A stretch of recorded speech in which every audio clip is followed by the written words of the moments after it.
સર્વને સીતારામ. વાણી છે મળે કોઈ બ્રહ્મના જ્ઞાની રે, મળે કોઈ સંત વિવેકી રે, મારા સતગુરુ સાહેબ એક છે. જે પરિબ્રહ્મ પરમાત્મા છે એ સાહેબ છે, સર્વની અંદર વ્યાપક છે, સર્વની અંદર આત્મતત્વરૂપી બિરાજમાન છે, એ સાહેબ છે. તો જો બ્રહ્મના જ્ઞાની જે બ્રહ્મ છે, જે આત્મા છે, ત્યાં સુધી જે જ્ઞાન જાણી શકે છે, જે અનુભવ કરે છે, જે કાંઈ જ્ઞાનની પ્રાપ્તિ કરી એવા જો સંત મળી જાય. સેજપુરી છે, સેજપુરી મહારાજ થઈ ગયા એની વાણી છે, એને કહ્યું છે કે એવા જો જ્ઞાની મળી જાય તો સદગુરુ સાહેબ એક છે, એમાં જુદાપણું ન રહેવાય દે એવું જ્ઞાન આપી દે છે. તો બીજી કડીની અંદર કહે છે કે સદગુરુ પારસ ખાણ હે, સતગુરુ છે એ પારસ ખાણ હે, લોહા જગ સંસારા, ઘડી એક પલ રે સંગ તો હો જાવે કંચન સારા.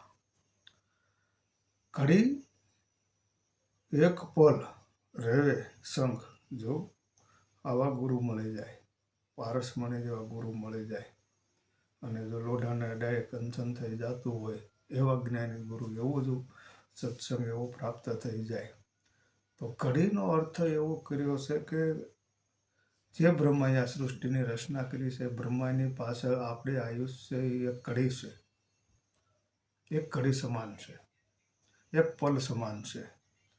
એટલે આ આયુષ, જો આયુષ છે એ આયુષ પ્રમાણે આપણને ગુરુ મળી જાય અને એવા સમય સુધી ગુરુ જો સાથે રહે તો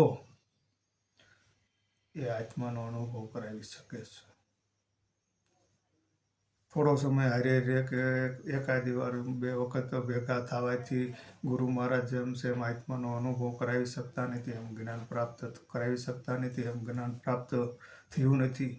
જો કોઈ યોગ અધૂરો રહી ગયો હોય અને પૂરણ કરવાનો હોય એવા વ્યક્તિને જો કદાચ જ્ઞાન થોડા સમયમાં થઈ જતું હોય છે, પણ કળીકાળ કળિયુગમાં તો જેમ જેમ જ્ઞાન પ્રાપ્ત કરવું ઘણું કઠિન છે. એમ કીધા ભેગો આત્માનો અનુભવ થઈ જતો નથી, એમ કીધા ભેગું કંઈ થઈ જતું નથી, એવું મારું માનવું છે, એવું મારો અનુભવ છે. કારણ કે આ સત્સંગ જ્ઞાન પ્રાપ્ત કરવા માટે હું ઘણા વ્યક્તિઓને મળ્યો છું, ઘણા વ્યક્તિઓની સાથે સત્સંગ કર્યો છે.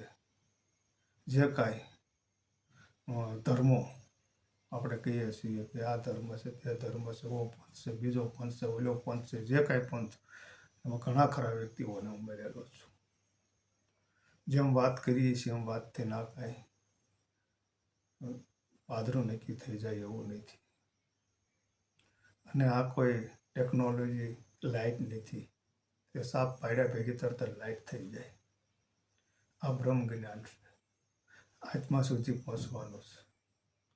આત્મા સુધી પહોંચવા માટે થઈ અને મહાપુરુષોએ ઘણી મહેનત કરી હોય, ત્યારે આત્મા સુધી પહોંચ્યા હોય, ત્યાં સુધી ત્યારે પરિબ્રહ્મ પરમાત્માની પ્રાપ્તિ થઈ હોય.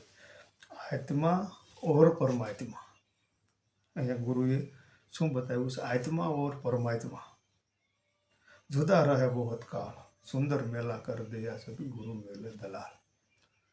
આત્મા અને પરમાત્મા બે જુદા રહે છે ઘણો સમય સુધી ગયા, પછી બેને એક કરી દેશે, પણ જો ગુરુ એવા મળી જાય તો, નહીતર નથી. તો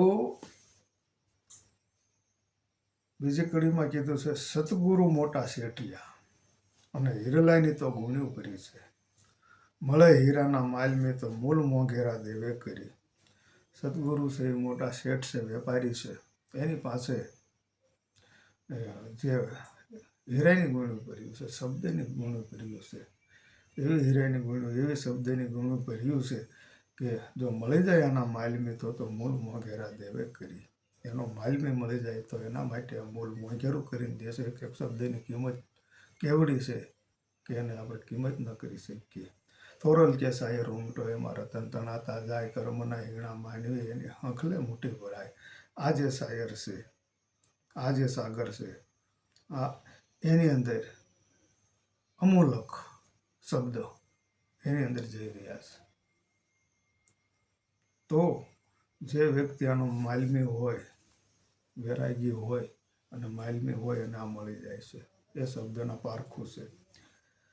ઉન શાયર में हंसा मेरा જ્યાં ઊંડા જળ ભર્યા છે અપારા રે, ડૂબકી દિયો નીચો નામ કી મોતી લિયો ને ગોતી રે સારા. મારા સતગુરુ સાહેબ એક છે. ઉન શાયર મેં ઉન શાયર એટલે જે શબ્દરૂપી શાયર, તોરલે કીધું એમ શબ્દરૂપી શાયર ઉમટો છે. એની અંદર શબ્દો તણાતા જાય છે. એ શાયરમાં એ જ શબ્દમાંથી, એ જ બ્રહ્મ જ્ઞાનમાંથી, એ જ વાણીમાંથી, એ જ સંતોના સત્સંગથી આપણા આત્મા સુધી આપણે પહોંચી શકીશું. એ સત્સંગ દ્વારા જ આપણે પરિબ્રહ્મ પરમાત્માને જાણી શકીશું. એ હશે તો જ. એટલા માટે એને લખ્યું છે ઉન શાયર મેં હંસા મોરા, જ્યાં ઊંડા જળ ભર્યા છે અપારા. જળ ઘણું બધું ઊંડું છે. ના એક નીજ મોતી પડ્યું છે. મોતી ડૂબકી દિયો નિજ નામકી અને મોતી દિયો ને મોતી સારા રે. મારા સતગુરુ સાહેબ એક છે કે મોતી દરિયા બેટનું રે, તુમારાથી જૂટાય છે નહીં. એની રસમ છે ઉલટી પ્રથમ દળ, શિર કરે જુદા પછી શિર તાજ પહેરાવે, તમારાથી પહેરા છે નહીં. મૂળદાસ બાપુએ ગાયેલું છે ભજન. પછીની કડીમાં લખ્યું છે નિજ નામ કા નાવ ચલત હૈ. નિજ નામ કા નાવ ચલત હૈ, એમાં બેસી જાવે નર સચિયારા. જે નિજ નામ, શ્વાસ ઉચ્છ્વાસ શ્વાસ આવે છે ને જાય છે, એક નિજ નામ છે. એની અંદર નિજ નામ છુપાયેલું છે. એ નિજ નામ કા નાવ ચલત હૈ, એમાં બેસી જાવે નર સચિયારા. જો એમાં બેસી જાય, સચિયારાનો અર્થ એમ થાય છે સ્થિર થઈ, શાંતિથી એમાં બેસી જાય. એ નાવને જો કોઈ પકડી લેતો તો આ ભવસાગર તરી જવાય એમ છે. પોતાના આત્મા સુધી પહોંચી જવાય એવું છે. એમ સવારામ બાપુની વાત, એની વાણીને કડી લઈએ તો આદમ તો અંતરમાં રહેવે, ભજન કરો તો બેઠે. શું કીધું? નિજ એટલે શ્વાસો. સવારામ બાપુએ કીધું છે આદમ, આદમ એટલે શ્વાસો. આદમ તો અંતરમાં રહેવે, ભજન કરો તો ભેટે. દિલ દરિયામાં જોને ડૂબકી સિદ્ધ ભરોસો શેટે શેટે. જે આ છે એ જ એ નાથીને જ નાવ છે, એ જ નાવ ચાલી રહ્યું છે. એ જ નાવમાં કોઈ જો બેસી જાય નર શિયારા તો છે જ પૂરીની વિનંતી જુગ જુગ દાસ તુમારા રે. મારા સતગુરુ સાહેબ એક છે. જે શ્વાસો હાલી રહ્યો છે એની ઉપર સંતોએ ભાર મૂક્યો છે. ત્યાં ભજન કરો, શાંતિથી ભજન કરો, સ્થિરતાથી ભજન કરો. જે કાંઈ વિષયો છે એ વિષયોનો વિચાર કરી, વિષયોને ઓલા કરી, જેટલું પાલન થાય એટલું પાલન કરી અને ભજન કરો. અને સંતોનો સમાગમ, સંતોની વાણી, સંતોનો સત્સંગ જે કાંઈ છે એને સાંભળો, સમજો, વિચારો, એનું મનન કરો. તો આ મન છે એ જરૂર ઈશ્વર ભજનમાં લાગશે. જરૂર શ્વાસાની ગતિએ ઊભું રહેશે.